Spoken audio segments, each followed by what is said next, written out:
aliniambia hapa sifai kuenda, mama aliniambia this. Let us also learn to impact our kids. Let us learn to show them, yani kuwa impact in lifestyle lessons in life, because apparently nowadays kids below 6, below 10 years and below 10 years ndio wanakuwa raped, wanakuwa murdered. They also have we also have suicidal issues. Yes. Huyu mtoto anaenda shule anachapwa, akikuja kwambia mam nilichapwa na mwalimu juu ya hii na hii. Unamwambia ulichapwa juu ulikuwa na makosa, you like you raise your anger towards that kid. So huyo mtoto anaona hakuna mahali anapenda, it is not school, it is not at home. So that kid ends up doing what? Being suicidal.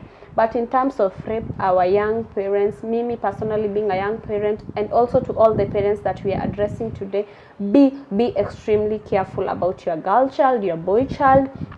Teach her the life skill lessons in this life. Apparently in the world that we are living nowadays ni kubaya sana. So let us impact our kids. Mwambie hapa kuna mahali anko afai kukuguza, kuna mahali ufai kuenda na huyu anko akikwambia ingia hapa, don't run very fast to your parents. And also let us be so close to our parents, because I've heard from I'm a psychologist actually. Okay. I'm a mental health advocate. Nice. So I've heard from cases from parents saying mtoto anarepiwa, but you as a parent you are so harsh and extreme and you don't have time for your kids.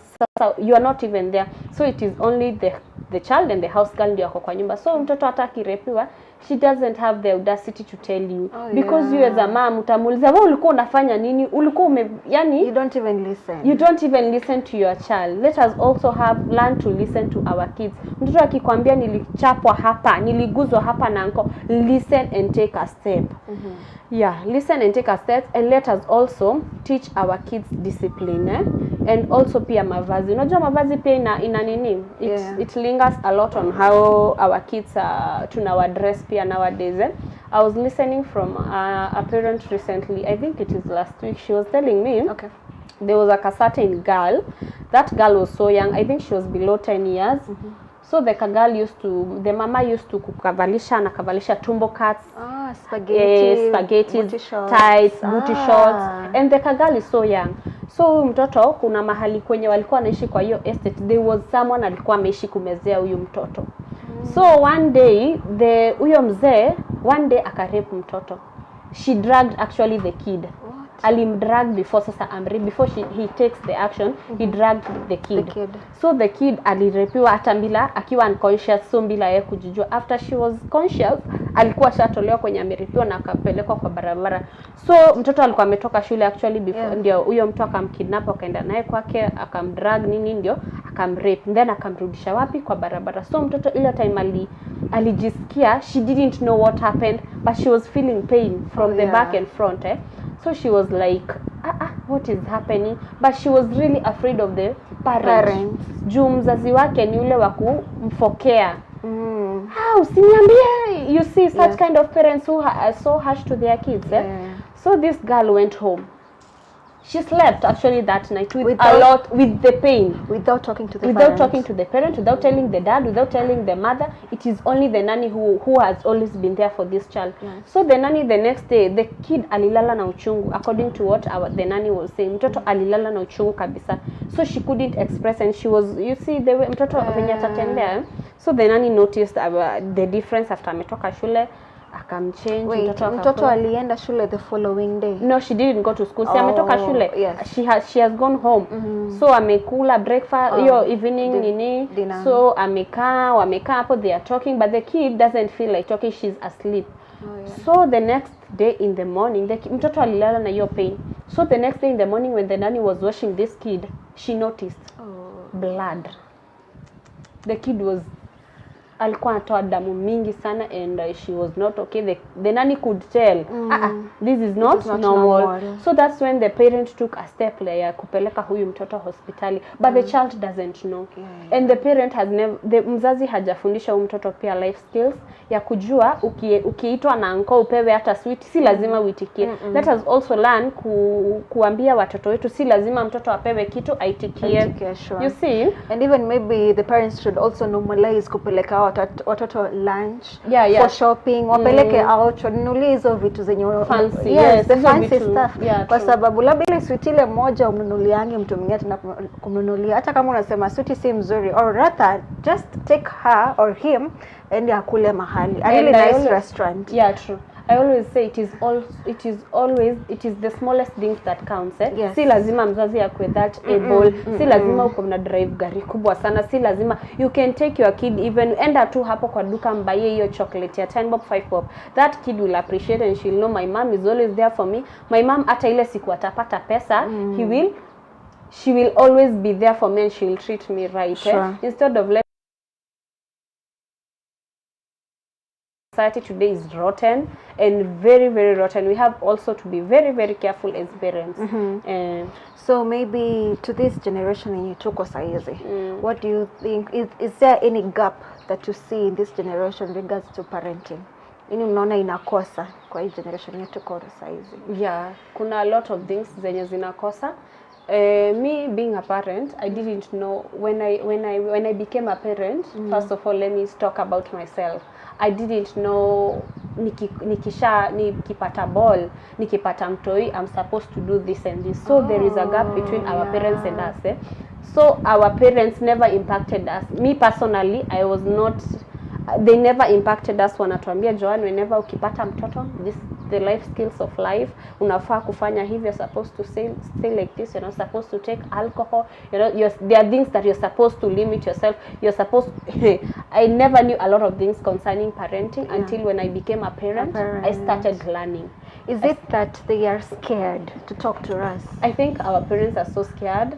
They are scared to talk to us simply because they raised us in a harsh environment. Okay. So ile mzazi hangeweza kukwambia ukipata mimba unafaa kufanya aje. The environment that we were raised in, me personally, I think it was hostile and so harsh. So mzazi coming to a point whereby mzazi atakwambia when you become a parent unafaa kufanya hivi, unafaa there are things that you're supposed to do. It is a different thing than today, because today we talk normally. Yes. I can advise you, I can go talk to people, we have sharing groups as moms, you see. And also there is postmortem depression when you become a mother. When you become a mother, there is the thing called postmortem depression, whereby mommies should be really taken care of, and this is something they don't even talk about. They don't talk about, and nobody knows about it until when you're there. Because it hits a lot of people. Because you're a new mom, you know nothing, you have a nanny, maybe your husband is at work, so you just have a nanny, mtoto analia kila saa, you don't know what to do, you have to contact the doctor, maybe daktari pia hata kusaidia. You're also afraid to talk to people because you think you yourself unafikiria this is normal, a child crying, and so you get into postmortem depression at that point. Mtoto anakulilia, maybe you have stress at home, you get into depression, and that is why parents are advised immediately after you give birth, walk with the doctor. Tembea na daktari mwenye amekusaidia to deliver that kid, tembea na mtu mwenye anaweza kusaidia in terms of even advice. There is a gap between our parents and kisasa. So our parents also, the parents of nowadays, what I would tell them is whenever you know you are becoming a mother, or you are ready to become a mother, or you are already a mother, associate with mothers, learn to listen, talk to people, get new experiences from people, from parents like you. Yeah. Actually, I see that there are these groups where when you're expectant, you go and join the group and you're guided on how you're supposed to do once you become a mother, and even you're also allowed to go with your spouse. Yeah, maybe you can tell us about that. I've never been to such groups, but I've always seen them. So whatever I know is, at all those groups, maybe you can look online. By nowadays kitu inatusaidia pia ni online. Our digital platforms are really helping us. So if you think you're you know you're a mother, you're expectant, and you want to join such groups, angalia online, go to there are baby shops kama Nila Baby Shop, whereby they advocate for such groups. Wanakuwa na such groups, you go interact with other mothers, you know what is happening, you just engage, and you will learn one or two things. Yeah, like for me, I learned from my friends, we learned from each other. I had a group of like, I would say 3 ladies who we were close, and all of us tulikuwa tunapata watoto at the same period, so we used to share. Wow. We used to ask each other, ai mimi wangu leo amelia, wako amelia, wangu alifanya hivi. Yeah, so you engage and you are like, you see this, at least life was a bit okay because we are engaging, we are talking. So things that are hitting me, nilikuwa na understand they are a bit normal. Zenye si normal, I go to the hospital. Yeah, so parents should engage with such groups, such activities. They are also healthy for your mental health. Yes. And after umepata mtoto, don't just relax, don't just sit there. No, look after yourself also, because that is where the biggest challenges hits you. Yeah. After umepata mtoto, hapo ndio depression inakujanga, hapo ndio mzee maybe kidogo anatoroka. So you have to look also after yourself. Na mbona baadhi wanatoroka? Is it that we should also have the men wakalishwe chini waongeleshwe? Yeah. Kwa sababu remember that huyu mwanamke, huyu mtoto ni wako. Yeah. You shouldn't even be going away. You should be there for the baby and even for the mother herself. Yeah. What I think about men, why they run away, they also don't understand that shift. Unajua ni kama kakitu kana switch ni ka face fulani. Ni ka face fulani kanatoka from this face to another. So you are a girl, ume transform ukapata ball. So now you are switching to a mother. A wife. You have all the responsibilities on yourself. Yet the man here ni job and come to home. You see? So the problem that happens here is the man anaonanga you don't also have enough time, quality time with the man. Juu most of the time ukishapata mtoto, they should understand this. Most of the time ukishapata mtoto, the time that you will spend more with your child ndio itakuwa mingi kuliko your husband. Because your child is your first priority. Yeah. It is a new human being. You want to catch up, you want to learn, yani ni katoto tu kako, so you have to be there for that child always. So jamaa hapa atatoroka kidogo juu anaona pay attention like before. It is not happening like before. And then depression sasa hapo ndio inakujanga inakuhit. Yeah, by the men don't know about postmortem depression, and even people don't know. People should be educated about that. Hiyo face ya after umepata mtoto kunako ka postmortem depression. Mwenye mwanaume anafaa, if you have a husband or you're married or you have some people who are close to you, even if you're not married, they should listen to you and be there for you, because at that moment you can even be suicidal. Yeah, sure. Yeah.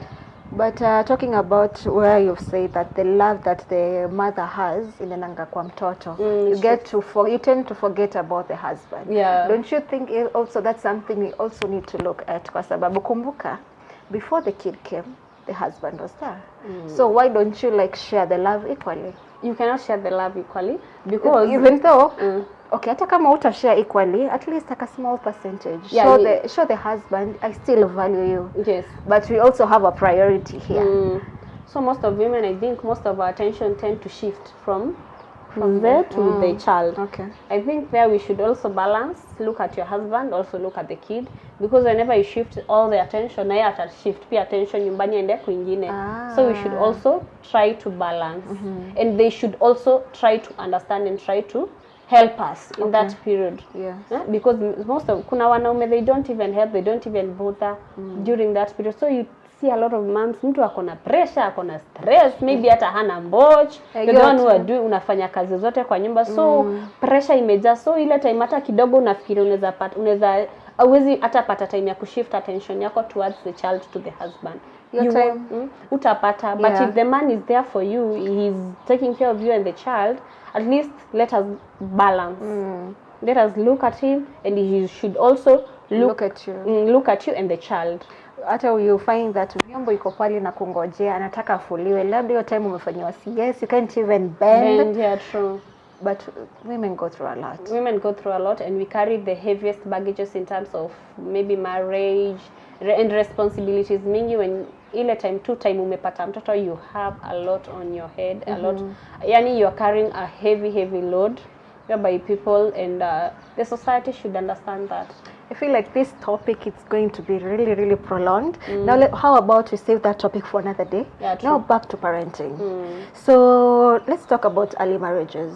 Do you think that the passion that you show your kid might affect how vile atakuwa na the relationship with other people out there? Sorry? Because I'm talking about early marriages. Yeah. Let's talk about early pregnancies. Sorry, Yeah, early okay. pregnancies.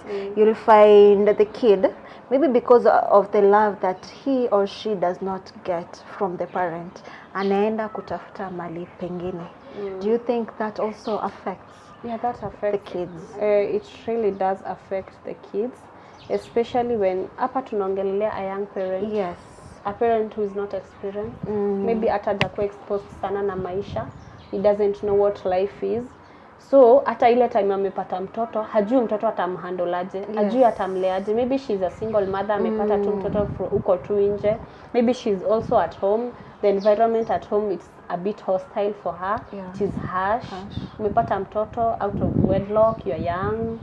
The society will really be harsh on you. That really affects the kids. It really does, because huyu mzazi anataka pia aende hawezi kaa kwao with peace, lazima aende kutafutia huyu mtoto. And then the parent also tends to have a lot of yani akona stress mingi tu wenye anapata from the environment that he or she is living. So the relationship yake na mtoto, it will be a bit, I don't think that relationship will be, some of the parents that I've seen, the relationship has not been easy. It has been harsh and hostile, because the mother it is not. So hata ile time mtoto anatoka huko nje, she or he won't be okay with the environment huko nje. Yani amezoea ile environment iko so harsh on her. So hata akitoka huko nje, life, yani he will take life so harshly. Yeah, I think so. Na hapo labda ndo utapata mtoto ameenda huko nje, anatafuta ile love yenye angepata kwa mzazi, anakosa. True. Yes, so you'll have to get someone who will show you the love. Yeah, true. That's why you'll find young ladies going to get maybe men out there, even maybe men who are above the normal age, because they don't have the fatherly love. True. Well, so with that said, we will be going for a short break, and I just want to remind you that this year we'll be having the Agitech Grand Expo 2025, and tunataka kuwakaribisha sana. Last year ilikuwa siku mbili, and this year it will be a 3-day event. So come learn, come get educated, come get empowered. See you there. Usiende mbali. See you after the short break.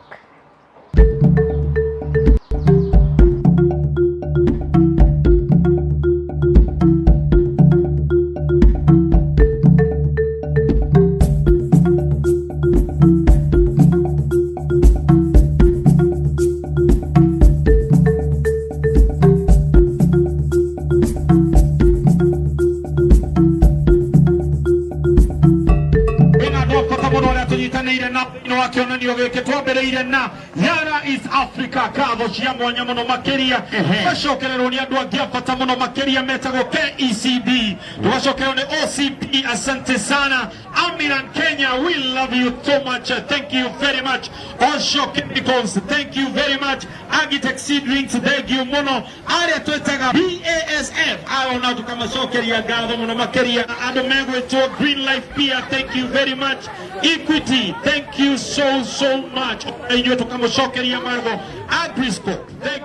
Welcome to the Agitech Grand Expo 2024, a display of modern trends in agriculture by stakeholders in farming. The expo brings together innovators, farmers, and agricultural enthusiasts from across the country.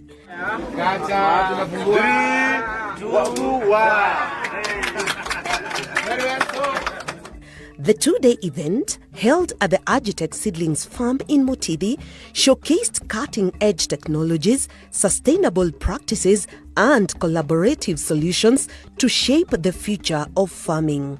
Welcome to the third edition of Agitech Grand Expo.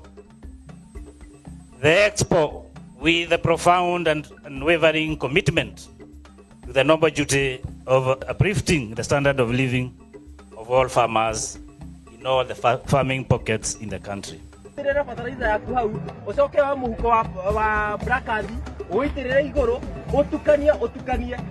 expo acted as a hub for innovations and unrivaled ideas, with exhibitors ranging from startups to established corporations. This initiative will ensure that our farmers farm profitably and sustainably, thereby ensuring food security, food safety, and foreign exchange earnings through exports.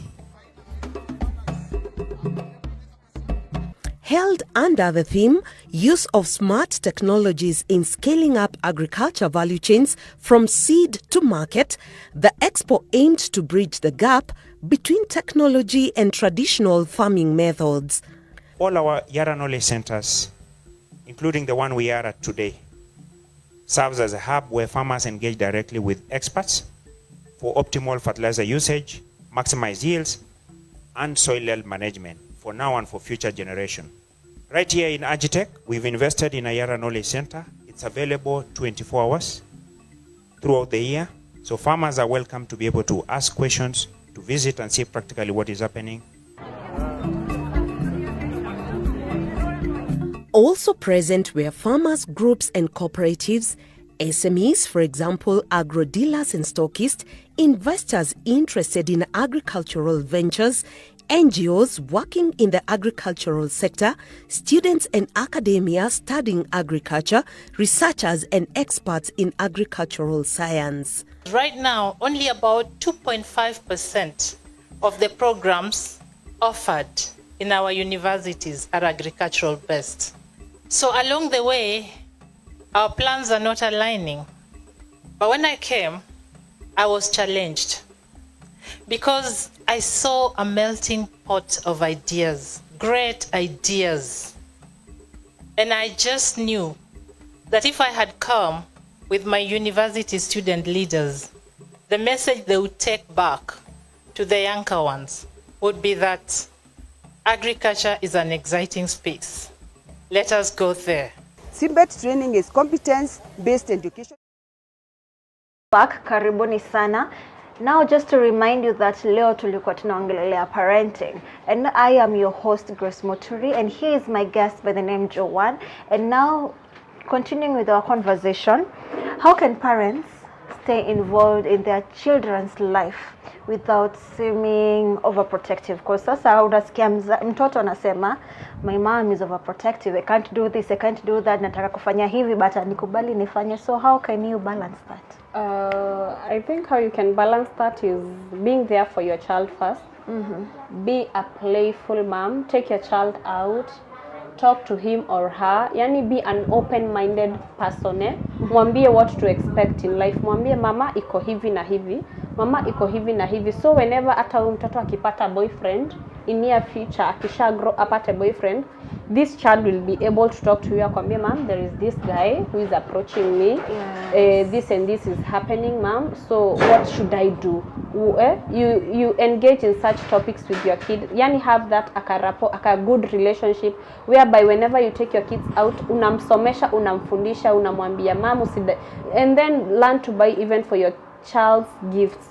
Ukimnambia flowers, chocolates, because I've seen young girls unaambiwa tuende kubaie pizza, donuts, chipo mwitu ni hivyo. And then huyo mtoto hata kuwa hawezi engage na wewe as a parent, she cannot be able to tell you simply because you have not created that strong bond between you and the kid, and that rapport that you as a parent, you also have to be harsh, you also have to discipline your child, but you also have to be, don't be too harsh on your child.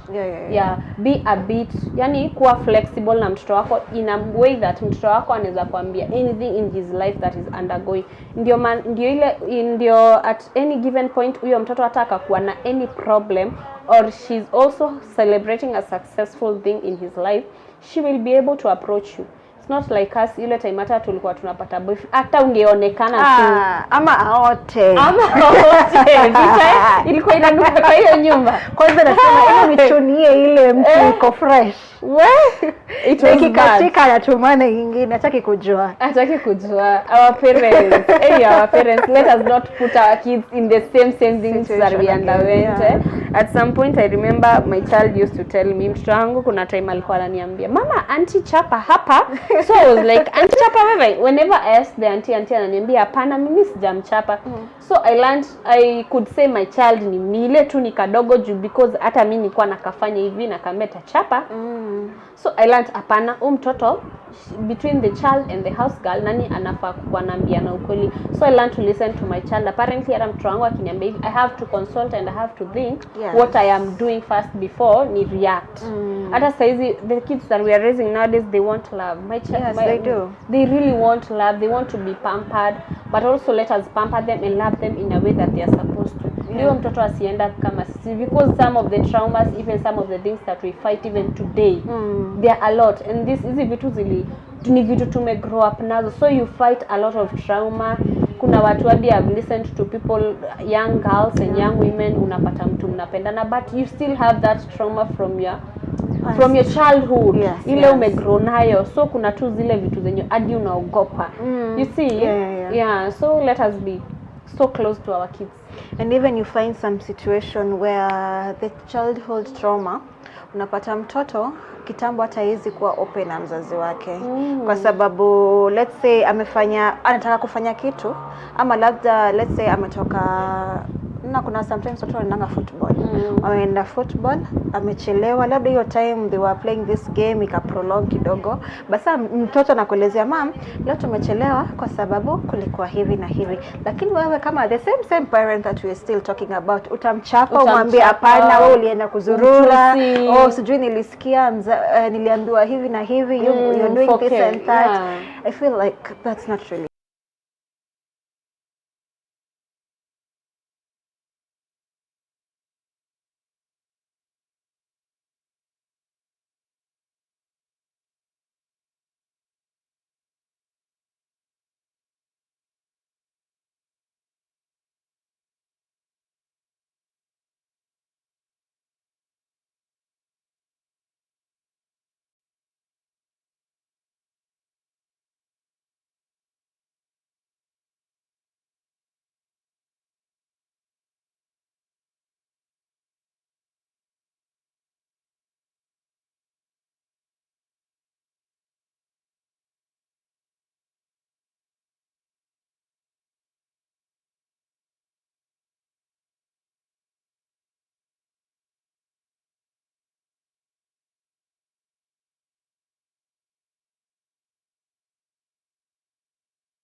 So with that said, our viewers, maybe you can tell them something as a parting shot tukifunga hii podcast yetu.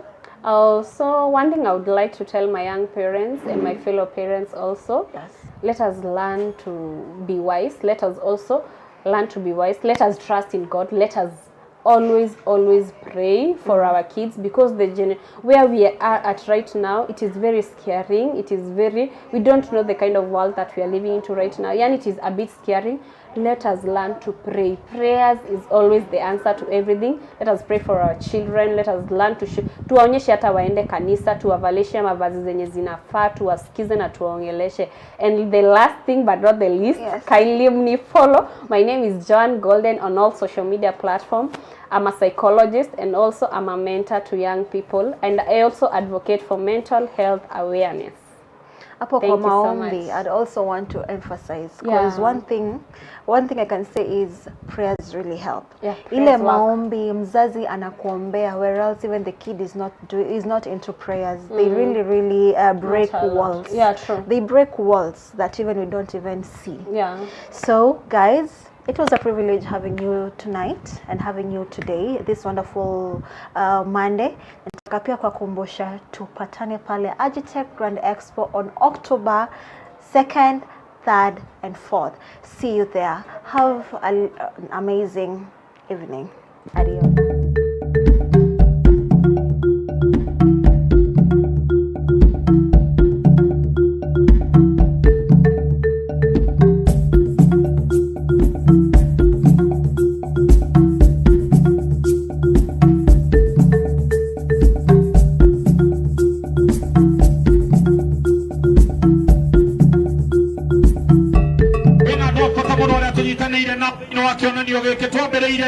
Yara is Africa kavo cia mwanya muno makiria bacokererwo ni andu angi abata muno makiria metagwo KECD, tugacokererwo ni OCP. Asante sana. Amiran Kenya, we love you so much. Thank you very much.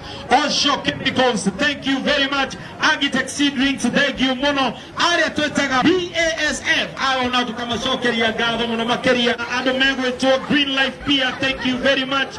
Equity, thank you so much.